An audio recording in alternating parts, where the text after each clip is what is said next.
Bueno, buenas tardes a todos. Qué bueno encontrarnos de nuevo en este conversatorio semanal que tenemos. Es un gusto volver a tenerlos, esta vez con un invitado muy especial, al cual queremos muchísimo y que pues estoy seguro que nos va a brindar muchos puntos de reflexión interesantes en este proceso de duelo, sobre todo en estos tiempos donde la medicina ha sido protagonista de nuestro día a día. Así que, pues bienvenido, monito, doctor Julián No, Tocayo. monito. Yo soy Sí, monito, yo soy monito. monito. Prefiero ser monito. Aquí, aquí hay mucho afecto, aquí hay mucho amor. Así es. Y todos los días me dicen doctor y cada vez que me dicen doctor me siento más viejo. Entonces, yo soy monito. Bueno, Vale, bienvenidos. vale, vale, monito. Muchas gracias por estar, por acompañarnos este día. Y Paz, bienvenido también. ¿Cómo vas? Muy bien, muy contento de tener al más joven de la familia, al hermano más joven, al Junior. Recuerda que tú eres el hermano más joven de la familia. Y él Sí, es no el más brillante, pero sí el más joven. maravilla. Qué rico que estés aquí con nosotros, qué privilegio. Mil gracias. No, Bueno, el privilegio es mío. Muchas gracias por esa invitación y estoy muy emocionado.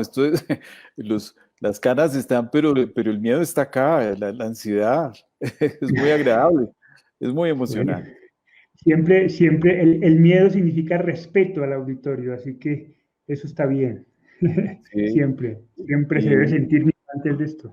no, y encontré un auditorio impresionante. He estado revisando con mis compañeros el foro. Uy, es un Ajá, listado increíble. Me siento realmente apabullado por la calidad y la cantidad de personas qué que bueno. están en este momento. Qué bueno. Bueno, Fernanda Monzoni, que es una persona que normalmente siempre nos acompaña en estos conversatorios. Si no estoy mal, ella está en Brasil. Nos saluda y nos dice buenas noches a la querida familia y a su ilustre invitado. Así que buenas noches, Fernanda. Qué bueno que Muy nos buenas noches, acompañes. Fernanda. Bueno, antes de arrancar, quisiera hacer los ya consabidos anuncios parroquiales.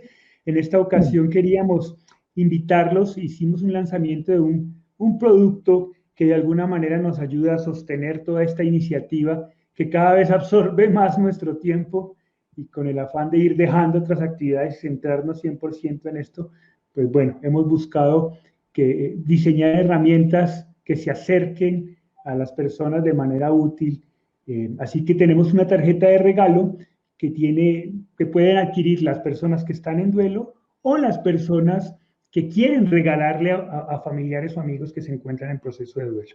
Esa tarjeta pues tiene un acceso a una plataforma digital en donde el duelista puede dar seguimiento a su proceso, tiene el libro digital de Cuando el dolor pregunta, tiene el libro digital de las 15 tareas, tiene 3 audiolibros sobre las 15 tareas del duelo.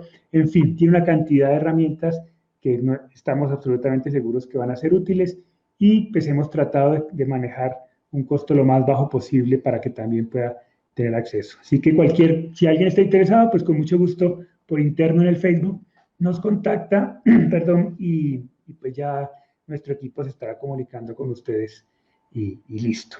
Bien, esos eran los anuncios parroquiales. Ahora sí, a lo que vinimos, al tema que nos compete. Pues bonito, qué bueno que nos acompañes en este conversatorio y pues bueno, el tema obviamente es el duelo visto desde el punto de vista médico y yo quisiera arrancar entonces con una reflexión que yo permanentemente me he hecho y con más énfasis desde la muerte de mi hermano y viéndote a ti como médico de la familia, como una persona en quien nosotros obviamente pues centrábamos nuestra atención en ese proceso porque había cosas que sucedían en mi hermano que estaban lejos de nuestra capacidad y nuestro entendimiento y obviamente nos acercábamos a ti en busca de respuestas, ¿no? Y esa realidad a mí me llevó a pensar que a veces es muy injusta la manera como o los médicos ven la medicina o la sociedad ve la medicina, ¿no? Como que el médico batalla contra la muerte en una batalla que está finalmente perdida, ¿verdad? Sí, Tarde o temprano, ya no hay nada que hacer. Y yo digo, hombre, en vez de que el médico batalle contra la muerte, el médico más bien acompaña su proceso profesional con la muerte. No sé cómo la ves tú, cuál es tu visión de la muerte, la medicina y la vida en general. sí, sí, sí. Esa es una pregunta bárbara porque eh, revela lo que es mi existencia en sí mismo, es decir, lo que de alguna manera le ha sentido a mi vida. Yo creo que el ejercicio médico es un ejercicio médico de servicio y ese es el fundamento. Eh, Creo que se va madurando en el concepto de ese servicio con el paso del ejercicio mismo y con el paso del tiempo. Yo recuerdo todavía muy bien en mi época de cirujano, donde a veces quisiera ser un poco como Superman o Batman y, y sentir la frustración y el dolor por perder un paciente. Tuve la vivencia muy dura de la época de esa violencia, de la bomba del DAS, y que eran muertos todos los días y bombas. Y trabajaba en el hospital militar, trabajaba en el hospital de la policía, y todos los días llegaban seres humanos muriéndose, y todos los días tenía que intervenirlos quirúrgicamente. Y cuando perdía a alguno de ellos en la mesa, o no tenía nada que hacer frente y tenía que enfrentar a la familia para expresar mi sentimiento de solidaridad y de profundo pesar y a veces de rabia, en mi interior sentía una frustración enorme y creo que sentía más culpa que el mismo asesino, ¿sí? Esas cosas fueron cambiando, Julián, esas cosas fueron cambiando porque con el paso del tiempo me di cuenta que yo no era el dueño ni de la vida ni de la muerte. Sencillamente soy un instrumento que está allí prestando un servicio, y en la medida en que fue tomando más sentido el amor por la vida, me di cuenta que estoy del lado de la vida. No es que la muerte me esté acompañando todo el tiempo, no, no, no, para nada. Mis sentimientos son totalmente de vida, de crecimiento. Entonces, lo único que yo pretendo cuando estoy operando a alguien o lo tengo que convencer, por ejemplo, de que es mejor retirarle la mitad de su rostro para poder conseguir un resultado en el manejo del cáncer. He entendido que lo único que busco es brindarle a ese ser humano la oportunidad de vivir con calidad, de vivir con la posibilidad de volver a ser persona, de volver a reincorporarse socialmente, de que pueda brindarle a sus hijos el amor, así sea por unos meses, por unas semanas. Pero ya no es la lucha contra la muerte, ya no es arrancarle de las garras de la muerte a los seres humanos, no. La muerte está allí, la respeto profundamente y sencillamente no me acompaña, pero sí la respeto. Y en el momento en que ella llega a cobrar su doblón, trato de acompañar al ser humano para que pague su deuda con la muerte y siga, trascienda. Entonces ese es mi objetivo como médico, desde la vida, desde la vida. Si puedo conseguir unos minutos en armonía y unos minutos de vida, peleo por eso. Si consigo unos meses, unas semanas, peleo por eso.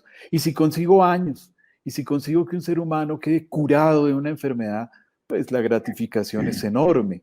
Pero siempre serán sentimientos de vida los que me acompañan al momento que me acerco a mis pacientes. Eh, No sé si tienes algún comentario, dale. ¿Cómo lograr eso? Porque en psicología sentimos algo similar y nos metemos con la muerte del espíritu, con la muerte del alma de las personas, ¿no? En una melancolía profunda no hay comunicación con esa persona.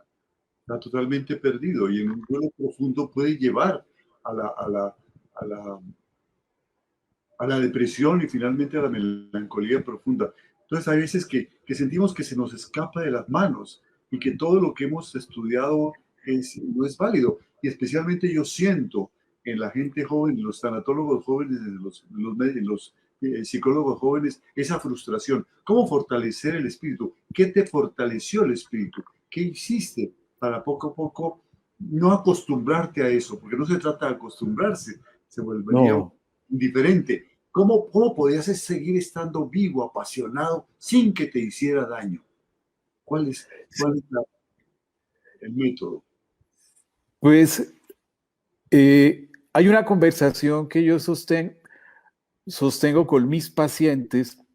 Por ejemplo, explicarle a una, bueno, había puesto el ejemplo del cáncer de la cara. ¿Cómo explicarle a esta persona que muy probablemente la gente no lo va a querer ver? Que muy probablemente su imagen corporal va a tener un cambio tan drástico que lo aísle. Es difícil. Hay personas que podrán decir, yo no quiero eso, yo prefiero morir. Déjeme tranquilo. Entonces, a veces tomamos una conversación que me ha ayudado muchísimo y es entenderlo como persona, que la vida y la muerte están permanentemente con nosotros. Si vemos, hay insectos que duran apenas 24 horas viviendo. Y en esas 24 horas no solamente salen de la tierra, sino que consiguen pareja y se reproducen y dejan listo todo para otro siguiente proceso que dura muchos meses bajo la tierra para volver a tener vida durante unas pocas horas de luz. Hay tortugas que viven 500 años, hay planetas, hay estrellas que nacen y estrellas que mueren, pero en ese nacer y morir han pasado millones de años. Entonces, realmente, tratar de centrar la vida en términos de horas, días, meses, no me parece que sea el camino. Yo prefiero invitar a la gente a que viva con la energía vital que tiene en ese momento, que experimente el vivir, y el vivir puede ser únicamente sonreír, leer un libro, tener conciencia de que ese día está vivo, dar gracias por el día que amanece, por la lluvia, por el sol, por el niño que está corriendo, jugando. Y al llegar a lo básico, al llegar a lo simple, toma muchísimo sentido la vida. Me imagino que para ustedes en psicología debe ser muy frustrante que se les suicide el depresivo, pero tú lo único que podías hacer por él era ayudarlo a que viviera, que entendiera que la depresión no es un camino adecuado para tener esos minutos de vida, esos minutos de gozo, que encuentre las herramientas. Ustedes se las dan las herramientas, pero ustedes no pueden llegar a impedir el suicidio. Entonces no tienen por qué cargar la culpa. Igual, si mi paciente decide no operarse, pues listo, lo apoyo en su decisión de no operarse. Y vamos a hablar si solamente con quimioterapia y radioterapia conseguimos algún buen resultado. No lo abandono, pero igual es su vida y él va tomando sus decisiones. Y yo pretendo no involucrarme demasiado, sino ser muy respetuoso en esas decisiones. Qué interesante, es decir, es su vida y es su vida. Su vida puede ser de 20, 30 años, 19 años, como nuestro Alejandro, 30, 75, 90 o tal vez unos meses de vida intrauterina, pero fue Sí, toda. Y cuando esa madre pierde ese niño, lo tuvo toda la vida, que claro, yo lo que viví duró. todo y se lo entregó. Sí, Yo siempre recuerdo los 19 años de mi hijo, me los entregó todos y fue generoso en mi entrega y fue toda su vida y la compartí toda su vida. Entonces no tengo sino agradecimiento. Yo no tengo por qué claro. decir, no, pero ¿cuánto le faltó vivir? No, vivió su vida, la de su plan, la de su proyecto, ¿no? Sí, sí, sí. Bien, quisiera darle paso a algunos comentarios que nos están haciendo antes de continuar. Nos Claro que sí. dice Hilda Ríos Nájera, nos escribe desde Huaxtepec, Morelos, México. Disculpa si lo pronuncié mal o hice el acento donde no era. Nos escribe, muy enriquecedor programa encontrar la sencillez de un médico que no se siente Dios y dueño de la vida de sus pacientes, que es una queja constante de las personas ante el mundo médico, ¿no? A veces encontramos con un médico lejano, casi un semidios dueño de la vida y la muerte, y eso hace que uno como paciente se aleje y se pierda el Sí, sentido de humanidad tan importante en el oficio médico, ¿no? sí, sí, sí, Extraordinaria estoy. participación desde la humanidad. Muchas gracias. Patricia Elena Chávez nos dice, doctores, es su empatía lo que ayuda a salvar la vida a sus pacientes, pues por lo que oigo les ayuda a seguir encontrando sentido a la vida. Y la misma Patricia nos dice a no perder la capacidad de asombro que tiene la vida. Eso nos escribe. Bonito, yo digo que el proceso de duelo, por lo menos en nuestro caso y seguramente en muchos de los casos donde la muerte llega en un hospital, el proceso de duelo arranca en el hospital y muy seguramente arranca en esa relación de familia-médico también.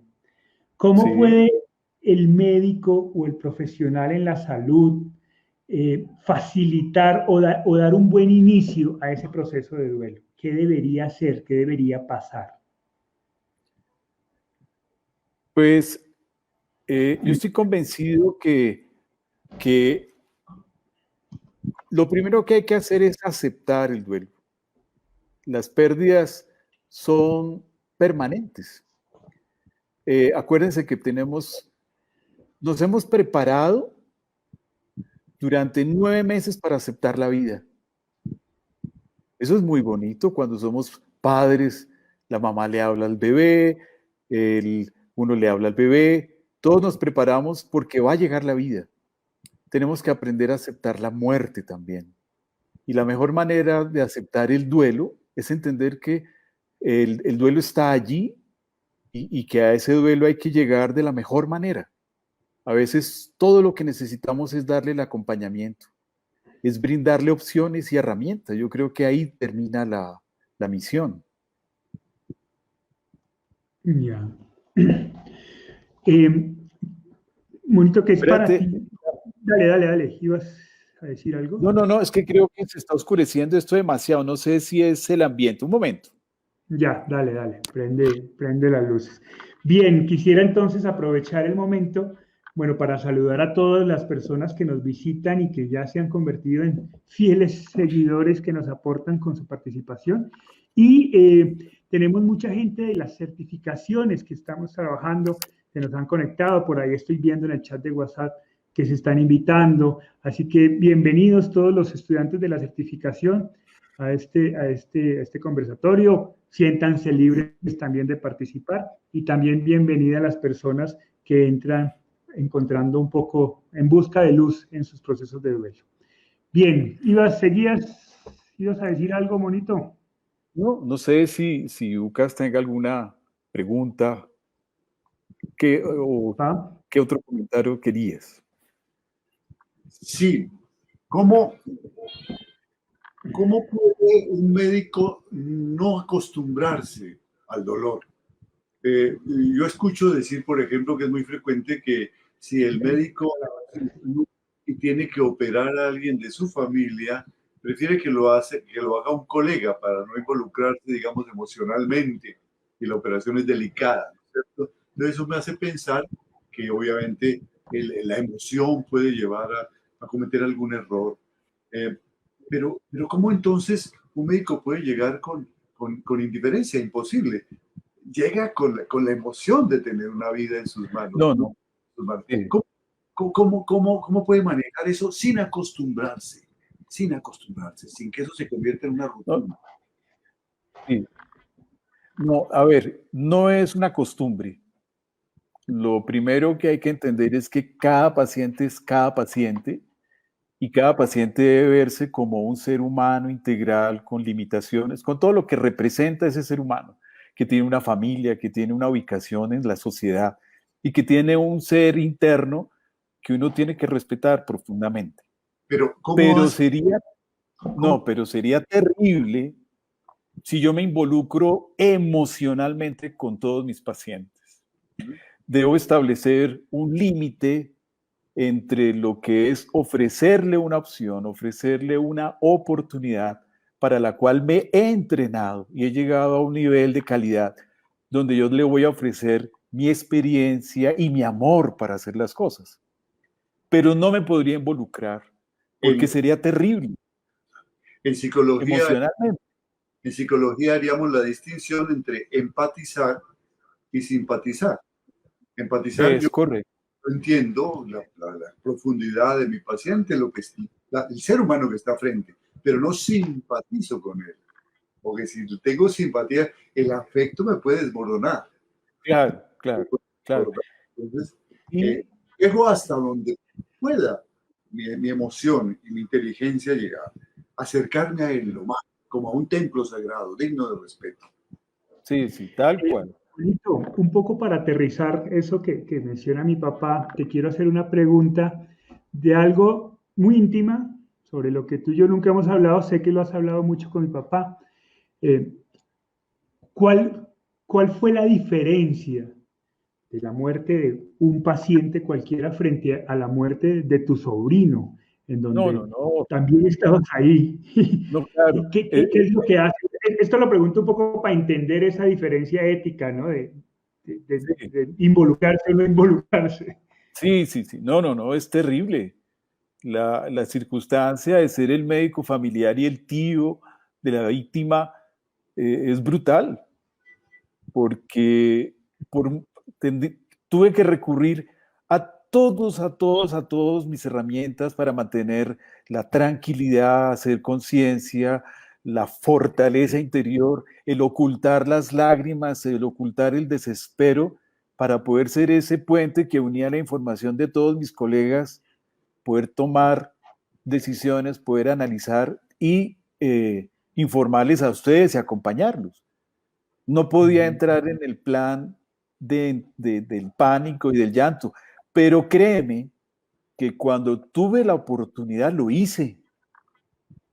Cuando salía de San Ignacio a veces me iba caminando por las calles únicamente para poder llorar y poder manifestar el dolor que tenía en mi interior y poder llegar al otro día con una cara fresca para poder asimilar las decisiones que venían. Pero yo no, por eso yo no le recomendaría al médico que trate a su familiar. Yo no le recomendaría al médico que opere a la hija, porque en el momento en que ya hay demasiadas emociones implicadas, se pueden cometer errores. Y a lo largo de mi ejercicio profesional he visto situaciones absolutamente dolorosas que se hubieran podido evitar con el solo hecho de decir, mira, ¿sabes qué? Vaya donde fulano, que él hace las cosas muy bien, las va a hacer mejor que yo porque no tiene ningún enganche emocional que le va a permitir tomar decisiones objetivamente. Hay una pregunta de la señora Claudia Karina, nos dice, gracias doctor Julián, mi pregunta es, ¿cómo hace usted para que no le afecte tantos casos desagradables? Dice, nos pregunta desde México. No, los casos desagradables existen y los casos desagradables a uno lo impactan. Es terrible, por ejemplo, qué sé yo, operar a un niño que acaba de ser arrollado por un bus que lo está manejando un hombre borracho o irresponsable y el niño perdió toda la pelvis aplastada. Y resulta que yo lo estoy operando y sé en qué circunstancias. Eso es un caso terrible, terrible, terrible, porque sé que esa criatura va a quedar muy maltrecha, va a tener un proceso muy difícil a futuro y quisiera poder ahorcar y quisiera hacer justicia por mano propia contra ese ser irresponsable que es el chofer. Eso es una tragedia. Pero en ese momento yo soy el único, en ese momento, que le puede dar a ese niño la oportunidad de la vida de la que hablábamos al principio. Y voy a tratar de reconstruirlo de la mejor manera. Y voy a jugarme toda mi experiencia y todo mi fuero profesional para darle las mejores opciones y sacarlo adelante. pero yo no soy el responsable de esa vida. Yo sé que si el niño muere en el posoperatorio, pues lo entenderé. Pero si el niño sale adelante, lo acompañaré en su proceso de reconstrucción y en su proceso de rehabilitación para ofrecerle esos días, esas semanas, esos meses o años de vida. Y ese caso es real. Ese caso es real. Ese caso que les hablaba es real. Me dolía muchísimo, pero lo acompañé y lo vine a encontrar 10 años después. Me saludó en la cafetería y me dijo, doctor Castelblanco, ¿usted se acuerda de mí? Le dije, tu cara me resulta conocida, pero me dijo, usted me ayudó en una cirugía donde me tuvieron que reconstruir la uretra y la vejiga y el colon. Pues le cuento, doctor, que estoy vivo, estoy bien. Me tocó acostumbrarme a orinar por una sonda, pero he hecho muchas cosas, estoy trabajando. Eso, por ejemplo, es la mayor gratificación de cómo un ser humano no solamente sobrevivió, sino que está creciendo en su vida, está haciendo un proceso para ser autónomo, para estar vivo. Entonces eso fue lo que le dio sentido. Bien, bueno, Patricia Elena nos hace una pregunta que no sé qué tan fácil sea de responder. Dice, doctor, ¿cuál es la muerte de un paciente que duele más? Niños, jóvenes, etcétera. No, No hay no, cómo todos cuantificar duelen, eso, me imagino. no, todos duelen, todos duelen. Pues siempre se dice, por ejemplo, me fascinaba la cirugía pediátrica. Me fascinaba, me parecía bellísimo y de hecho yo en mi práctica opero muchos niños de cáncer de cabeza y cuello. Pero en algún momento quise ser neurocirujano y cuando vi la cantidad de niños que morían por unos tumores horribles, dije, no, no, no, eso no es lo mío, eso es muy bravo.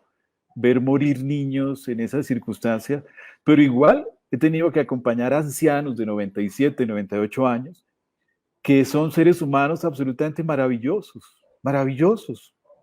Y también me da tristeza verlos morir, pero trato de acompañarlos y, como digo, soy muy respetuoso, pero muy respetuoso de, de la vida y la muerte de cada persona. Entonces yo no tengo límites, a todos los respeto. Sí, Bueno, dale, me Pa. traes a la memoria una reflexión muy importante que tuve sobre algo similar en nuestro trabajo. Alguna vez estando en una charla en Puerto Rico, estaba yo recibiendo a las personas que luego de la charla pasan a hacer una pregunta al expositor. Y me dijeron, allá al fondo está haciendo fila el doctor tal, me dieron su nombre, un eminente psiquiatra muy importante en Puerto Rico. Quiere hablar con usted. Entonces, yo pensé que estaba haciendo fila para decirme algo, complementarme algo, objetarme algo sobre lo que había escuchado. Se acercó y me dijo, le agradezco mucho su conferencia. Hace 6 meses que no salía de mi consultorio porque estoy en duelo. Era un psiquiatra especializado en el duelo. Ajá. Estoy en duelo por la muerte de mi padre. Yo me sorprendí porque el médico que tenía enfrente, psiquiatra, por lo menos debía tener unos 75, 80 años. Entonces le pregunté, ¿cuántos años tiene su padre? Me dijo, 102 años. Sí. No podía entender su partida. Y estaba muy pendiente de cada una de sus palabras que me llegaron al corazón. 102 años. Y todavía su muerte era importante, cuando todos decimos, ya cumplió, va a descansar, ¿cierto? Pero era el amor, o el apego, como podemos llamar, tenía una unión profunda todavía con su padre que se llamaba. Chévere. Bien, tengo tengo una pregunta que hacerte, pero primero quiero hacer paso a las participaciones antes de que se nos acumulen. Milena Casas nos dice, como médico, ¿cuál es su posición frente a la eutanasia o a la muerte asistida? Desde lo personal, creo que es una decisión digna por la cual las personas que están pasando por un sufrimiento físico pueden optar y de alguna manera decidir qué hacer con su vida. Decisión que en la mayoría de los casos es juzgada y condenada. Sí, Ahí te la no, dejo un poquito. no, yo estoy 100% de acuerdo con la eutanasia. Quiero decirles a ustedes que la eutanasia en Colombia se legalizó, pero cada vez que hay cambios de gobierno vuelven otra vez a reactivar, a ver cómo la impugnan y eso, siempre son por valores, mm, diría yo, más políticos que otra cosa. Pero a escala humana, la eutanasia es legal en Colombia. Y el primer caso fue el padre de un caricaturista colombiano. No quisiera decir cuál es el nombre de él, pero porque pronto me equivoco y sí, Sí. pero pero el padre de él sufría de un cáncer de cabeza y cuello, un cáncer que ya le tenía totalmente destruida la cara, totalmente destruida la cara, eran tumores, eran huecos, eran unos espacios enormes.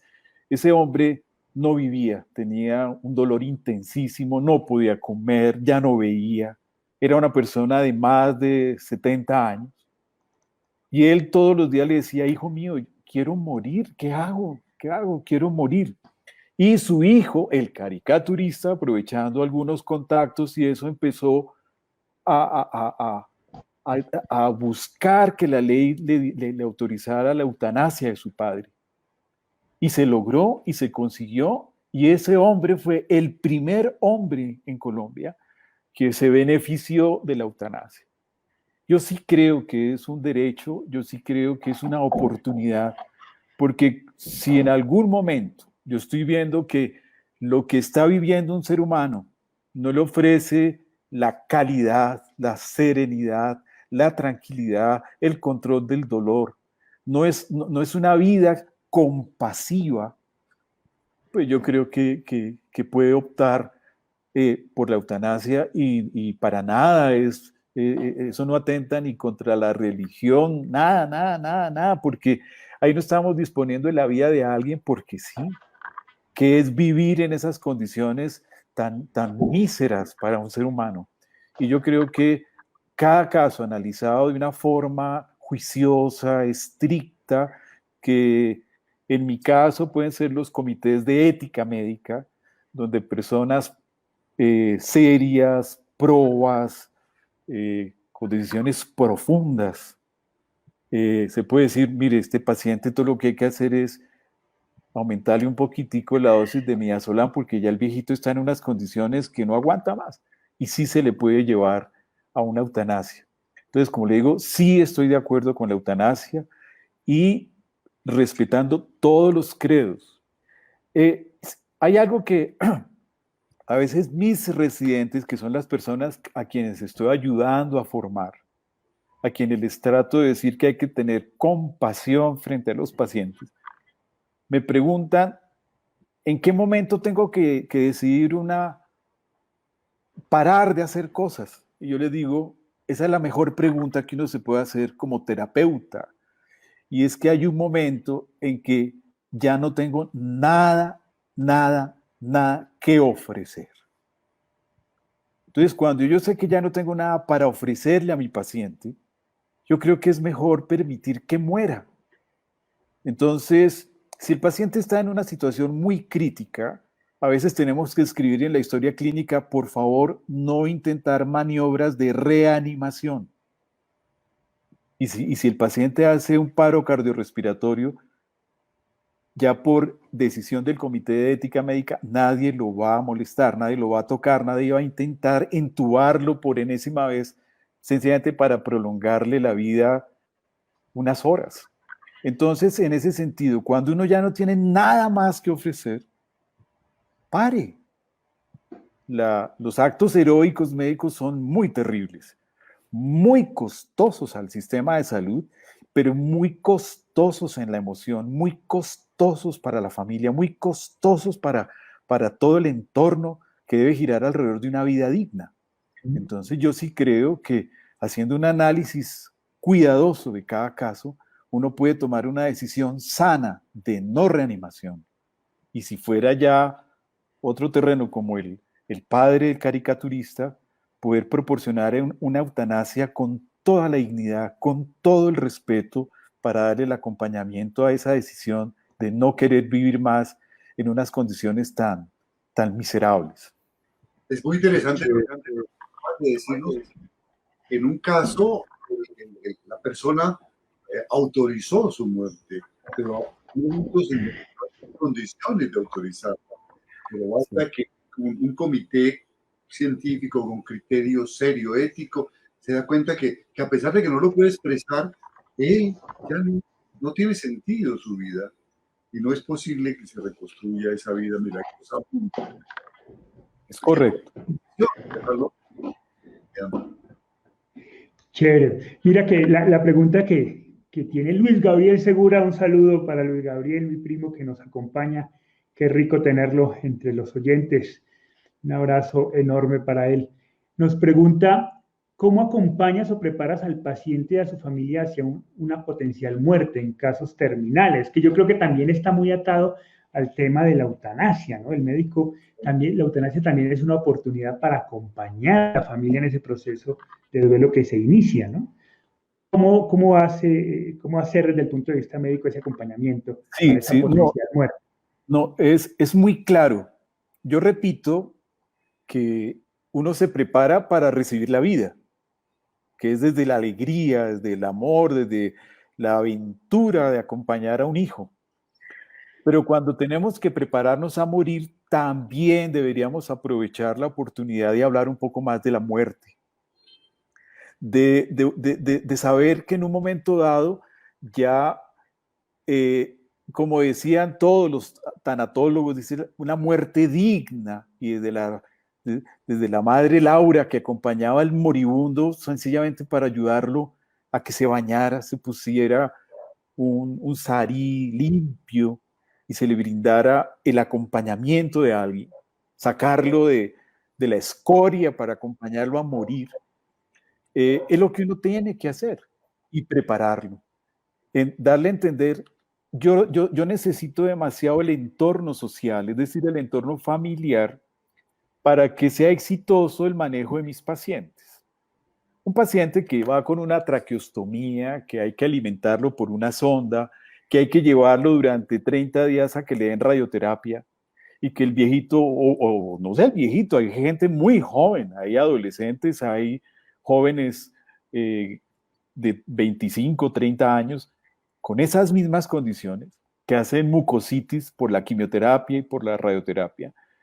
Yo necesito ese entorno social para que me ayude a manejar el paciente. Y en ese contacto para informar qué hay que hacer y qué no hay que hacer, nos vamos preparando todos. Y curiosamente, en las unidades de cuidados paliativos, que por cierto son profesionales que amo, me parecen unos seres humanos maravillosos, maravillosos, maravillosos, que están acompañando a los pacientes en el proceso de cuidado paliativo y de cuidado terminal. Le brindan todo, le dicen cómo se come, cómo se hace su higiene, todas esas cosas, y eso se hace contando con el entorno familiar. Viene aquí como una expresión que le oí a un gran maestro de la pediatría, que sufrió de cáncer de las vías urinarias, que le escribió una carta a su médico que lo acompañó, al doctor Santiago Rojas, que lo acompañó hasta el momento de morir, y le dice: Santiago, quiero darte gracias por ese acompañamiento, y te lo escribe ni más ni menos que el mayor beneficiario del cáncer que existe. Soy un beneficiario del cáncer, porque me permitió prepararme para morir, porque me permitió saber que cada día que faltaba para el día de mi muerte, lo iba a vivir con una intensidad que jamás lo había pensado. De modo que yo soy un beneficiario del cáncer, y quiero que sepas que muchas personas a quienes tú vas a ayudar en el futuro serán beneficiarios del cáncer. Entonces, esa es una conversación que hay que tener con el paciente de cáncer, decirle: mire, usted tiene una lesión muy grave, muy crítica, que nos va a hacer unos cambios profundos en su vida, pero que le va a permitir saliendo adelante o superar estas cosas o llegar mejor preparado, a disfrutar cada día, a saber que vale la pena esa mujer que tiene al lado, que vale la pena esa hija que echó de la casa el día que se embarazó, que vale la pena reconocer al otro hijo que no quería reconocer. Todas esas cosas son muy importantes para que lleguemos con mayor calidad de vida a enfrentar la muerte. Entonces el cáncer no es una cuenta en rojo. No, por el contrario, es una cuenta que nos llena de una cantidad de expectativas y de cosas que nos sacan del promedio de la vida. Estamos pensando solamente en cómo pagar los impuestos, cómo comprar un carro nuevo, y es muy triste cuando hay cosas mucho más importantes y más trascendentales. Chévere. Patricia Medrano nos dice, buenas tardes, doctor, muy interesante.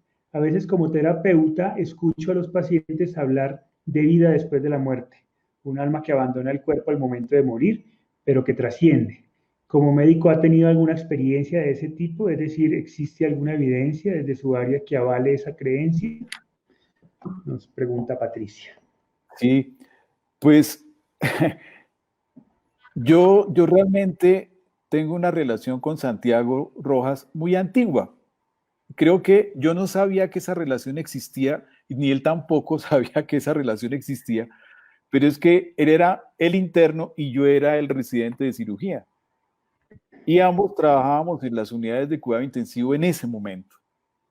Bonito, expliquémosle a la gente que nos visita desde otros países quién es Santiago Rojas para contextualizar. Santiago Rojas es un médico colombiano que estudió, pues es un médico con todas las de la ley y que se dedicó a la medicina alternativa, la medicina holística, trabajando esencias florales y eso, pero el hilo conductor de su trabajo es el acompañamiento hacia la muerte. Es un ser humano extraordinario, que llega allá porque él tuvo una vivencia personal que lo llevó a crecer, y después de que creció dijo, no, yo tengo que ayudar a la gente, y empezó a hacer ese trabajo hermosísimo que lo sigue haciendo.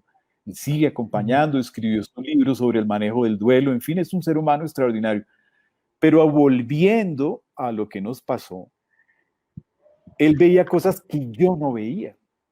Y él me decía que cuando las personas estaban a punto de morir, él alcanzaba a percibir una luz que llegaba, ¿sí? Y que a veces se transformaba en algo de un color dorado y se iba. Y que en ese momento era cuando la persona expiraba, pero que lo hacían en una tranquilidad y en una paz extraordinaria. En cambio, sí veía como a veces la luz se regresaba y el paciente otra vez entraba como en paro y había otra urgencia y era como si volviera. Entonces, él, él me enseñaba, porque yo nunca lo pude ver, que esa era una manifestación de trascendencia que tenía que morir, pues para acompañar a los pacientes al buen morir.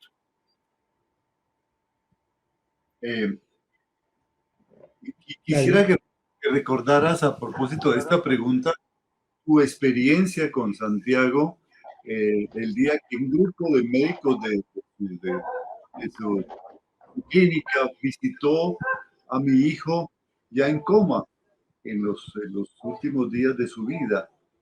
Tú estuviste ahí presente en esa experiencia, claro, que fue interesante.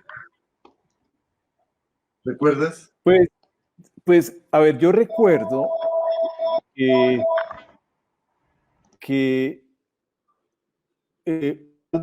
llorando por muchos días. Y tantos, como empezamos a hablar con él, y creo que cada uno de nosotros le fue expresando el deseo de que pudiera desprenderse con amor, que pudiera desprenderse sin dolor, sin miedo, que lo habíamos amado hasta el último instante y que nos iban a quedar únicamente huellas de amor. Eso era lo que nos iba a quedar en nuestros corazones, nada más. El dolor, tristeza, la tragedia tenía que irse, eso tenía que salir de nuestras vidas. No era bueno quedarse con esa cosa negativa allí, con esa energía mala. y que se librara de eso. Santiago hizo un trabajo, pero algún amigo le llevó una canción que a él más le gustaba, y todas esas cositas se le fueron acercando, y hubo un momento en que él dejó de llorar. Hubo un momento en que sus constantes vitales se estabilizaron de una manera increíble. Había estado con el pulso alterado, arritmia tremenda, el ventilador no funcionaba, porque ya estaba en una condición muy, muy mala. Y cuando él logra esa armonía, se equilibra, ocurre lo más extraordinario, muere. Yo tuve el privilegio de estar con él en el momento en que él habilita, y creo que fue un momento bellísimo donde él se sintió apoyado, donde él tal vez calmó su miedo, su temor, su angustia, y decidió irse sabiendo que todos lo habíamos despedido con amor. A todos le dimos un beso para que iniciara ese viaje hacia donde fuera, pero que lo iniciara en paz.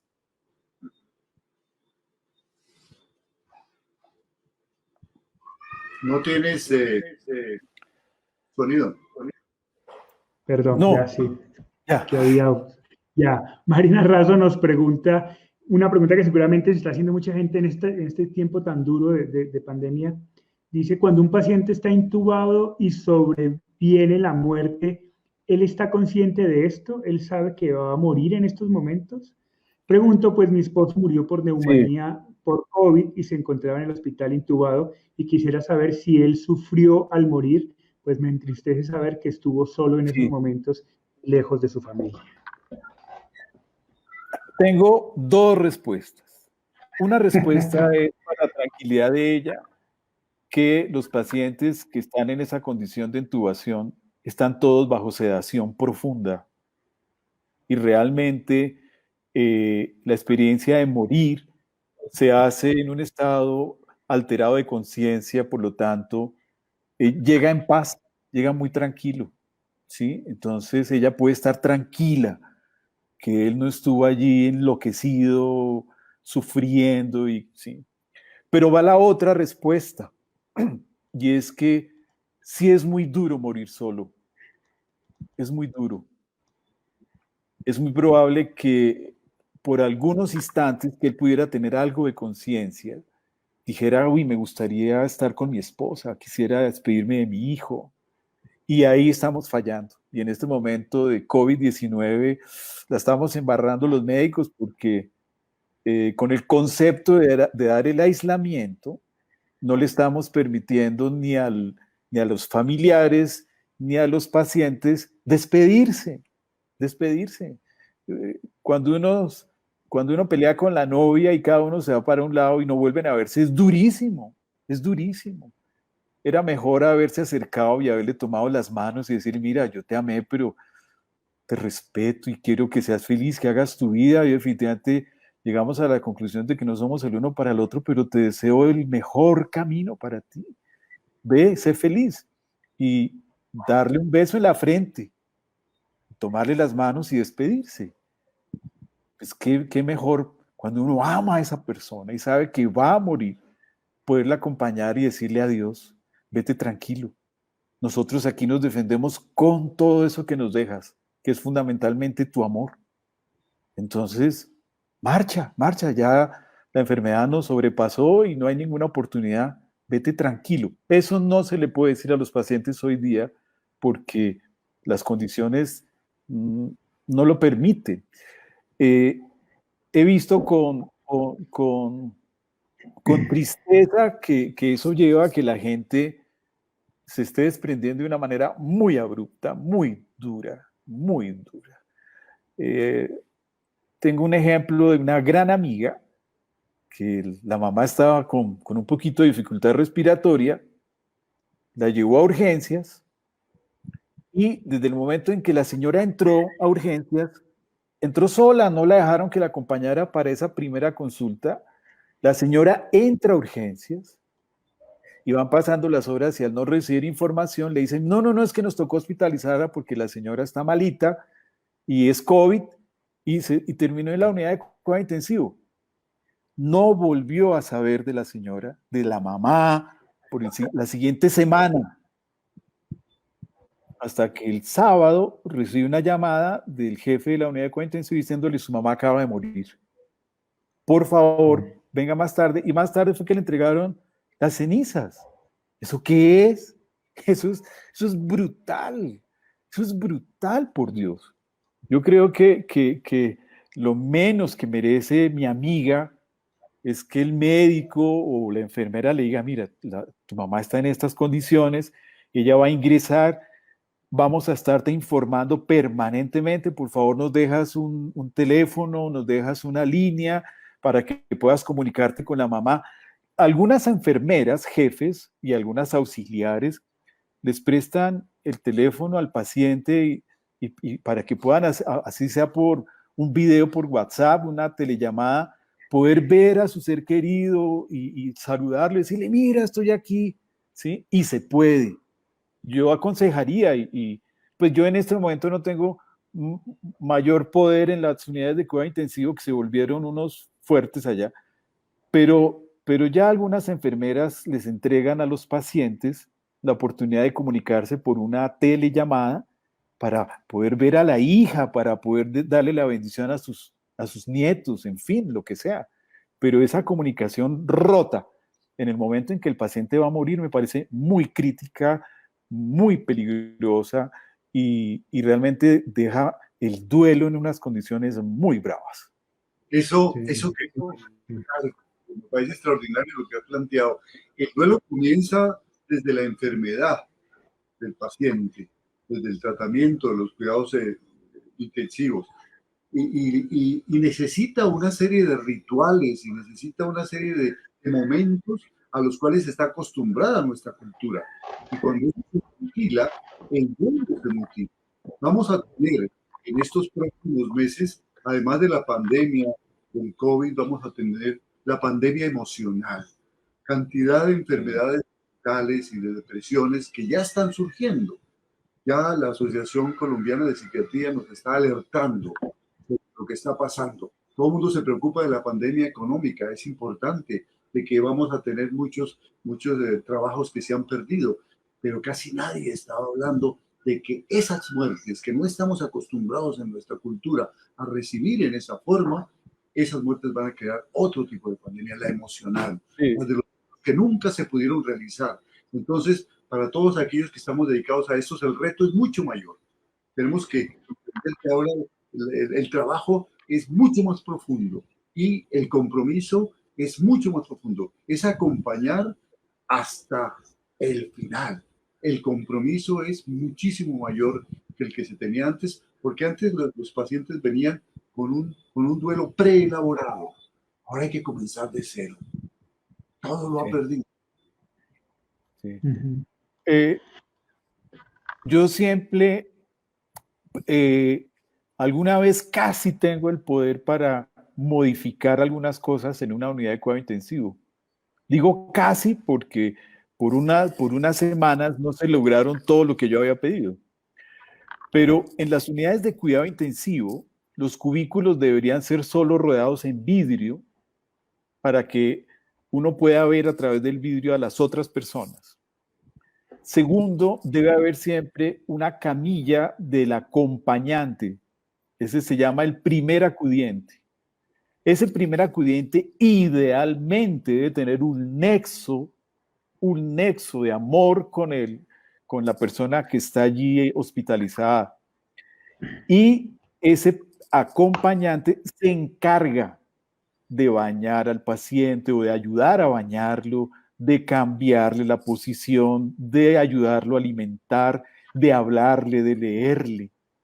Y se entrenan muchas veces en interpretar cómo son las alarmas, por ejemplo, del ventilador, para que ella inmediatamente avise a enfermería o lo que sea. Pero lo que yo pretendo es que ese acompañamiento del primer acudiente los prepara a los dos a los momentos más críticos de una hospitalización de cuidado intensivo. curiosamente disminuyen las demandas porque la persona que participa se da cuenta del esfuerzo de los médicos, qué se hizo, qué no se hizo, y son mucho más objetivos al decir fue maltratado. Y segundo, ese primer acudiente permite que yo saque a los pacientes de cuidado intensivo mucho más rápido, porque yo tengo ahí ni más ni menos que la persona mejor formada, la persona más estructurada para apoyar al paciente ambulatoriamente, en su casa, por ejemplo, o en una clínica o en una habitación ya no de cuidado intensivo, sino de cuidado más intermedio, o en un hotel, que a veces hay que ayudar al paciente. Ese acompañante lleva toda la información para ayudar a hacerlo de la mejor manera. Y resulta que eso no se lo permiten, ¿no? Alguien decidió que no puede entrar nadie, es nadie. Y eso es un error profundo. Bueno, pero en estos momentos de pandemia los espacios son muy reducidos, porque no hay espacios para tener las unidades de cuidados intensivos y esto supondría ampliar esos espacios para los acompañantes, tal vez sea muy difícil. Sí, haciéndolo para pagar eso en una semana es muy difícil. Pero muchos proyectos de cuidado intensivo sí se están haciendo a gran escala y no consideran mi sugerencia, lo consideran. Que la gente piensa más allá de utilizar el espacio. Y resulta que el acompañamiento que se le hace al paciente de cuidado intensivo terapéuticamente sí puede modificar la enfermedad. Entonces, si yo tengo el capital, si yo tengo la necesidad, si yo tengo de decir, tenemos que instalar 100 camas de cuidado intensivo, hagámoslo con un criterio más evolucionado, mucho más profundo, pensando más en manos que están allí metidos que sencillamente en una estadística. Bien, quisiera actualizarnos antes, porque ya se nos está acabando el tiempo, se nos pasó volando, pero quisiera actualizar porque hay unas participaciones muy interesantes que nos están compartiendo. Bueno, Marina, que fue la que hizo la pregunta sobre que generó esto, nos dice, eso justamente me pasó, muy similar a la historia de tu amiga, Monito, lo dejé en urgencias y no nos pudimos despedir, solo una llamada médica para decirme que me iba mejorando y después la Sí, siguiente terrible. llamada para decirme que murió. Sí, creo que se puede hacer mejor en ese sentido. Adriana González, totalmente cierto, Monito, nos dice ella. El mantener el contacto con las familias por medio que sea es primordial para seguir sanando en todos los participantes. Saludos desde Mexicali con todo mi cariño a todos los Castelblanco y a nuestra chatita adorada, la chatita que tiene su club de fans.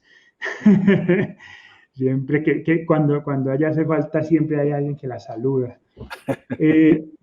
Dice Echeverriana, mi esposo le dio cáncer en base de lengua, el cual vencimos, pero no pude salvarlo de una neumonía y un derrame pulmonar por descuido de la médica. Yo estuve a su lado hasta su última respiración. Fue una muerte hermosa, pues cuando supimos del cáncer de base de lengua no era operable, sí nos dio las herramientas para prepararnos para la muerte, aunque hoy estoy en duelo y no lo supero, pues yo estaba hace 22 años al lado de mi esposo, desde que tenía 15 años.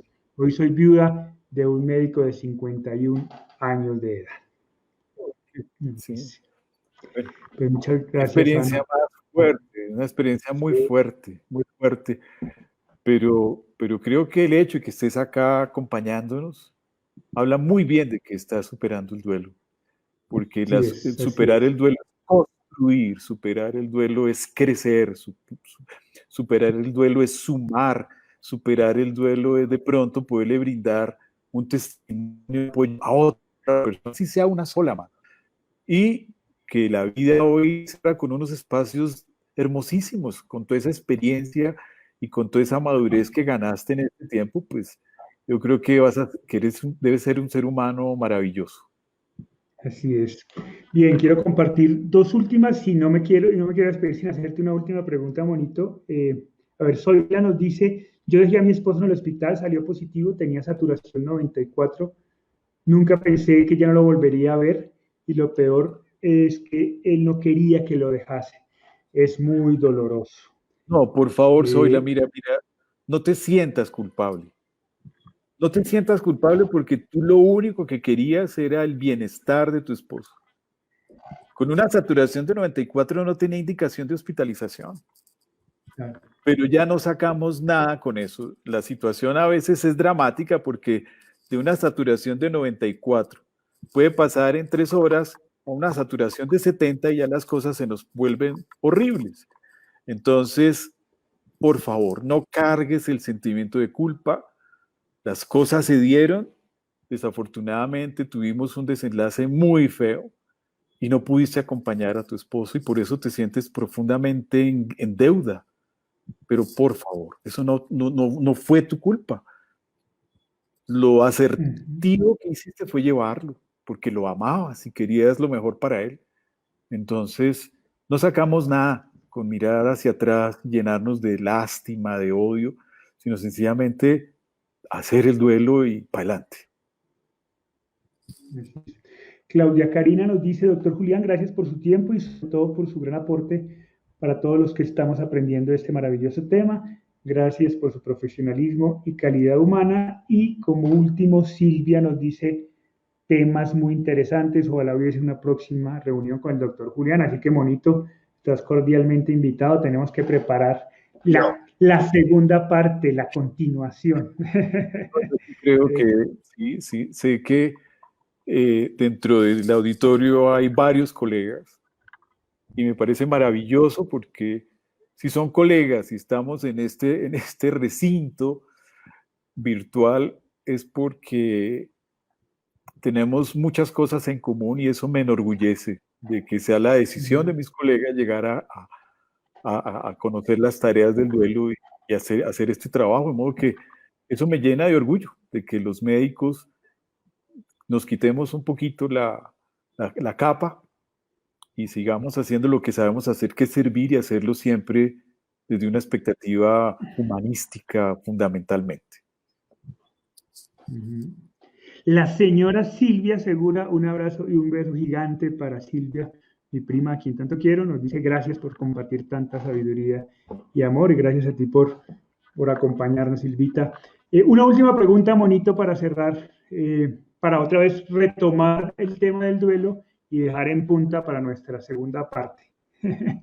Y es, ¿cómo viviste tú tu proceso de duelo con la muerte de mi hermano una vez mi hermano muere? ¿Qué fue lo más difícil como médico y como tío y como familiar, viendo también a tu hermano y a tu familia destruida en ese momento? ¿Qué fue lo más difícil de afrontar? Pues uno siempre tiene un ideal de cómo debe ser la vida y cómo debe ser la muerte. A todos nos gustaría morir preparados, morir con tranquilidad, morir con profundo respeto y ojalá rodeado de lo que uno más ama, así sea una rosa, pero lo que ama, lo que lo hace sentir bien. Y nos duele mucho cuando un ser tan maravilloso como era Hugo Alejandro, o es Hugo Alejandro, un ser tan maravilloso como es él, tiene que enfrentar ser víctima de la violencia brutal, injustificada totalmente. Pues yo creería que no existe una violencia justa, ¿no? La violencia siempre será una manifestación de la injusticia. Eso era lo más doloroso, porque era pensar cómo un ser humano tan maravilloso debe morir de una forma tan brutal. ¿Será que dónde está Dios en ese momento que lo permite? Eso era tal vez la pregunta más profunda, ¿sí? Después con los años vine a darme cuenta de que estas muertes logran trascender con un capital de experiencias y de cosas maravillosas que nos marcó a todos. Entonces, ese duelo lo tuve que madurar porque yo cumplí exactamente todas las etapas del duelo, desde la negación, el dolor, la insatisfacción, el querer agarrarme con el que se me atravesara porque quería expresarme con violencia. hasta que después fueron pasando los meses, los años, y me fui llenando de herramientas que me las dejó Hugo Alejandro para hacer mi trabajo y poderlo llevar a lo que hoy día hago. Soy un médico común y corriente, un ser normal, pero de pronto puedo trabajar con más armonía. Ya no me interesa agarrarme con nadie, ya no me interesa pelear con nadie, ¿sí? He aprendido a respetar profundamente la vida y amarla. Como le digo, no es que yo camine al lado de la muerte, no.